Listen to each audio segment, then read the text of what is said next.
There's a lot of climate news today. We have a climate protest on September 17th, as well as a political figure that's running for the President of the United States that is spreading around some misinformation about climate change and the severity of storms. We're going to talk about all of this on this episode of the How to Protect the Ocean podcast. Let's start the show.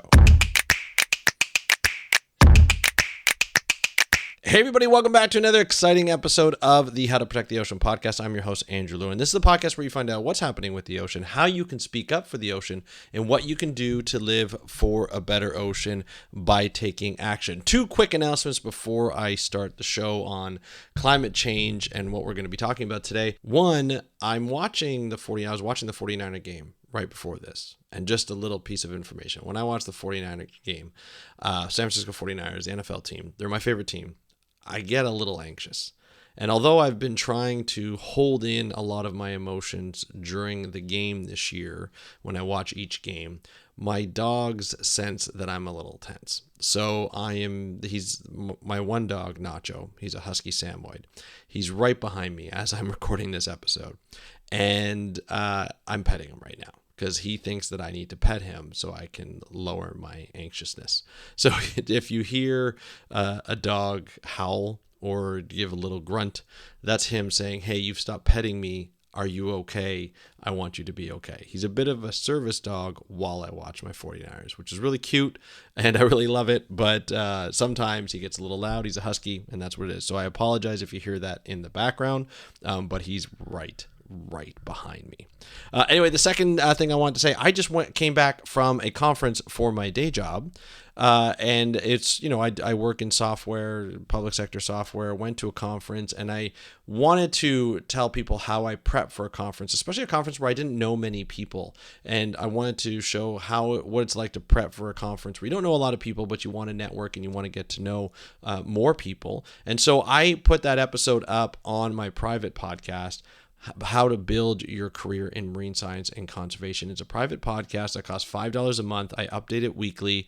It's a podcast that teaches you how to build your career, and not only to look for jobs, but also just advice I give on what people can do to build their networks, to understand, how to deal with people, how to look for jobs, how to apply for jobs. I find it's really great. I think it's really helpful, and I am happy that you're able to get access to it. So just go to speakupforblue.com/career, and you'll be able to get access to that program. That's speakupforblue.com/career.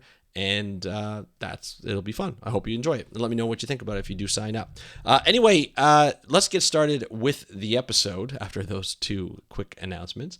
I want to talk about climate change today and why we need to focus on voting. It's very important that we vote for the right politicians, especially politicians who are willing to act against the climate crisis. Right, we saw a very big protest in North America, I would say, not just around the world, but mostly in North America, in the U.S. as well as Canada. In the U.S., there was a mass protest to tell President Biden to stop approving new oil and gas leases and new oil and gas projects, which we've seen in the UK happen, we've seen it in Canada happen. We saw it actually in the U.S. happen. But then right after, there seems to have been, a project that was canceled that was happening up in Alaska as well, as there was another one that was approved earlier. So we're starting to see the effect of the public pressure on governments who are willing to do something about climate change. We're starting to see, like in the U.S., these oil projects being canceled, oil and gas projects being canceled. However, there's still more to be done, and protests like the one that happened on September 17th in New York and everywhere else, where we had some prominent figures in the climate crisis, step up and say, hey, we need to stop this. It's starting to work. I don't want people to get a twist. I used to be somebody who was really, skeptical of how good activism works and how well it will be effective towards, stopping governments from making decisions against climate change that will support climate change. We don't want that to happen. We want them to say, hey, let's stop climate change. Let's stop approving so many oil and gas projects and focus more on the green economy. And let's do that. So we're starting to see that happen with these protests. If you were part of those protests, or you want to act, or you knew somebody who was part of those protests, I would love to know how it went. Please feel free to DM me on Instagram at How to Protect the Ocean. That's at How to Protect the Ocean. I would love to hear what your thoughts on the protests are, even if you weren't there. But if you were there especially, I would love to hear what you thought of it and what you would do, if you were at the protest, or what you would like to see the government do. I would love to see, I'd love to hear from you, and I'd love to have some conversations with you, and then be able to report back to a lot of the people in this audience, right, who want to hear about this kind of stuff. But I feel like, looking at that protest, it goes to show how important it is for people to be aware of what politicians are doing on both sides of the aisle, or whatever side of the aisle you're on, to say, hey, let's start making more decisions, better decisions for the climate, right? For the planet and for us. We need to do that. And the reason why we need to do that is because there are politicians who are running for president currently, like Ron DeSantis, the current governor of Florida, who is out here talking nonsense about the climate change crisis. Right now, we're starting to see a lot of, quote unquote, papers, or a lot of graphs that are being spread around. And then, of course, you have a politician like Ron DeSantis, who is further spreading it at a higher level, and probably even an increased level, about how, this climate crisis agenda is being pushed onto us. In a recent speech, Ron DeSantis started quoting the Webster's Library, saying that the term climate crisis was increased from 2018 to 2020. And they've never seen more of that phrase being used than in 2018 and 2020, and even more now. And so what they did, the Webster's Dictionary started to use that as a phrase, say that was the most popular phrase that has been used. And to be honest, it's being used because we are in a climate crisis. Previously, 1, 2, 3, 4, 5 decades, we were building up to this climate crisis. Scientists, political leaders, certain political leaders, activists were saying, hey, we need to look out for this. We need to look out for climate change. It is going to have severe effects on a lot of people's lives around the world, and we need to do something about it. But other politicians in power and so forth weren't doing anything about it. They didn't really see it. And they said, you know what, we don't need to worry about it. We just need to go forth, and we just need to, live our lives, and we need to continue to do what we're doing, because life is good, and we're going to continue to do that. Then fast forward to this summer.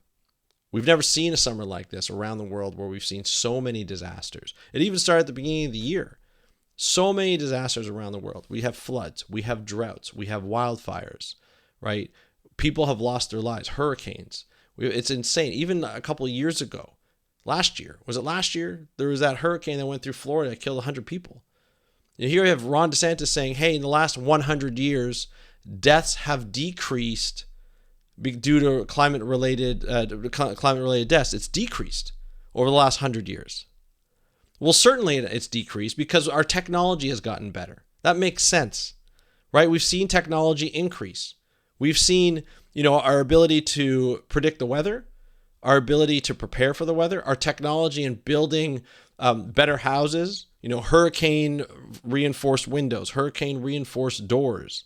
We've seen people, be able to pick and choose where they want to move to so that they're out of the way of hurricanes. We've seen evacuation notices go out, whether people listen to it or not. Their evacuations are out, and a lot of people listen to that. So when there is a severe storm and people have the ability to leave the area, they can leave the area for safer ground, so that when that hurricane comes in, they're fine. So that makes sense. The technology has gotten better. The prediction, the mathematical models, the science has gotten better in predicting this. But when you look at a lot of the places around, you're looking at, hey, these deaths related to climate may not be the best measure when you're looking at climate change storms and climate change natural disasters. How about you start looking at the increase in flooding? How about you look at the severity of storms, the increase in that? How about you look at the increase in how rapid these hurricanes get from category 1 to category 5? We saw that happen just recently. I think it was Hurricane Lee that came through and then went up the eastern seaboard and hit Nova Scotia eventually, right? We saw that happen when it was near Florida. It went from like a 1 to a 4 and then eventually a 5 in a minimal amount of time, like almost 24 hours. We've never seen that before. It was one of the fastest ever growing hurricanes. That intensity is happening because the waters around Florida are hot. During the summer, we saw, 100-degree water. Fahrenheit, of course. 100-degree water. 101 at one point. And that continued throughout the summer. So that heating, may accelerate the ability for that increase in the hurricane intensity. So, hey, it's not a fact that deaths have decreased because of the increase of technology. It's the fact that the severity of storms, the amount of droughts, the amount of wildfires, and the severity of wildfires has increased. So here you have a politician that people are listening to, and you just sit there and you're like, this is not right. This is not how we measure the increase in natural disasters due to climate change. And they know it's not right. But they are starting to take little piecemeals, and they're starting to take information and starting to make, now it's the climate change agenda, the climate crisis agenda. That's the big problem. That's not the big problem. The big problem is that we are actually in a climate emergency. It's not the fact that we're using the term more to make you fear more. It's the fact that we are in a climate emergency. The world is facing it in large numbers. And for a politician like Ron DeSantis to start to say, hey, don't worry about it. We're not in a climate crisis. Keep things going the way they are. That's a problem. And that person should not be a president of the United States. That person shouldn't even be running for office because he's poisoning the minds of people. He's manipulating the minds so that his backers can continue to work on oil and gas projects. And then you have, the other side of the aisle that say, yeah, we need to do something about climate change. We need to do things. However, they're still approving oil and gas projects. Like it's nothing. It's saying, well, we have to. Well, do we have to? Let's do better. When you're in office and you want to do something about climate change, do better. Make more decisions that are for climate. I'm not saying that, the people in power like President Biden is not doing a lot, but we could do more. Prime Minister Trudeau here in Canada could be doing more. He's still approving pipelines. He's still approving oil and gas projects. That needs to stop. That needs to be reduced. The days where oil and gas are going to be the dominant form of energy is coming to a close. It's going to be reduced. I'm not sure when and I'm not sure how, but it's coming to a close and the people are demanding it. So if people want to continue to do something against climate change, and if people want to get into power as presidents or prime ministers, they need to start doing more against climate change. I'll be honest, here in Canada, the Liberal government, who's in power, Prime Minister Trudeau's party, is actually doing something about climate change. They're putting forth programs. They may not be perfect, but they're putting forth programs. And on the other side of the aisle, the Conservatives, they're trying to manipulate people and thinking that the carbon tax, which is what we have to pay into to help reduce our climate change impact and build programs for renewable energy, that's not perfect, but they're making it look like it's a disaster. They're making it look like the carbon tax is the cause of inflation, which is not. People have looked at it, they've analyzed it, they say it's worth it's the cause of 0.0015% of inflation. But the other party, the political party in Canada, Conservatives, are making it look like it's the thing that's causing inflation, when it's not.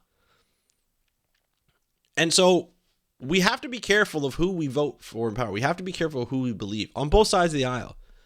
Nobody's perfect. and you have to vote the lesser of two evils or three evils or whatever, however many you have. But it's something that it has to be done. It's something that we need to sift through all the BS that these politicians are giving us and hold them accountable. And as an example, in the Ontario government, Premier Ford was part of a scandal. We have a green belt just north. I've talked about this on the podcast before. We have a green belt just north of the GTA, of the Greater Toronto area, north of Toronto. And it's an area that's been set aside to keep natural, to keep everything green as the green belt, to keep our rivers clean and our, flooding in check. And it's supposed to help with biodiversity and climate change and all these things. And he took pieces of it and he chopped it up and he took a large amount. He's going to take a large amount and he said, no, we are going to actually take that chunk and we're going to develop housing because we have a housing crisis. So we're going to go there. Well, guess who got the contracts? His billionaire buddies, development buddies, who were at his wedding, at his daughter's wedding, sitting there. And then all of a sudden they get $8.3 billion worth of work. 2 or 3 people. Ontario citizens were like, well, hold on a second. What's going on here? This is ridiculous. How is this happening? How do we allow that to happen? That should not be happening. And we made a fuss of it. And the Auditor General came in and said, nope, this is a scandal. This shouldn't have happened. And we saw ministers, at the beginning they were denying. We saw ministers start to resign. A couple ministers have resigned. And now, just as I was recording this, just before I was recording this, I was watching a video where Premier Ford was like, nope, I am not going to go for the Greenbelt. I broke a promise because I promised when I was being elected that I wasn't going to touch the Greenbelt. I touched the Greenbelt. I broke that promise. Well, I want to keep that promise, so I'm going back on it. Now, he's making it look like he's being such a nice guy. Everybody's made a big fuss about this is what you want, so we're going to do something. But he's in big trouble. He's in big trouble because some of his friends came out on the better side and are billionaires because of it. Now he's going back on his word to his friends and trying to please the people because he realized that he's up for criminal charges. If not, or potentially will be. Holding these politicians accountable, making sure that they do not screw our land up, our waters up, is extremely important. Sometimes it looks like the chips are down. Sometimes it looks like we may not win. We may not win every battle, but we may win some battles. And this one we won here in Ontario. And it's because of a lot of people made a lot of fuss. And I'm proud of the citizens of Ontario. I live here. I'm proud of it because it's something that was an awful thing to see. And it was something where it's like, look, these guys are getting away with it. They're not going to resign because even though it's a huge scandal, but they're going to continue to do this. And it's something that we need to make sure that we do more of. We need to make sure that we hold these politicians accountable and say, hey, you can't just manipulate us like this. We have a lot of information available to us. And as all citizens, it doesn't matter what side of the aisle we are, whether we're conservative or Republican or Democratic or liberal, Democrats or liberal, we are going to make a fuss. We have access to this information, and the climate is a huge thing, and it's affecting our lives each and every day. And you may not agree with every method that needs to be done, but you know that something needs to be done. And so you have to have a political party that will actually do something, and that's an important thing. So protest, make a big deal, speak to your MP, your member of parliament, or your member of government at every single level. Make a big deal. It will work eventually. We get enough people to do it, it will work, and we're starting to see that. We're starting to see mass protests, organized protests happen. We're starting to see politicians kind of go back on their scandals. And we're starting to see people listen. Even the President of the United States is listening because we're making a big deal about it, and that's important. We need to continue to make those big deals. So I'd love to hear your thoughts on this. You can DM me on Instagram at at How to Protect the Ocean. That's at How to Protect the Ocean. I'd love your thoughts on this. And that's it for today's episode. If you know someone who's really into the fight against climate change, share this episode with them because we're here with them and we appreciate what they do. But that's it for today's episode. Thank you so much for joining us. I'm your host, Andrew Lewin. Have a great day. We'll talk to you next time, and happy conservation.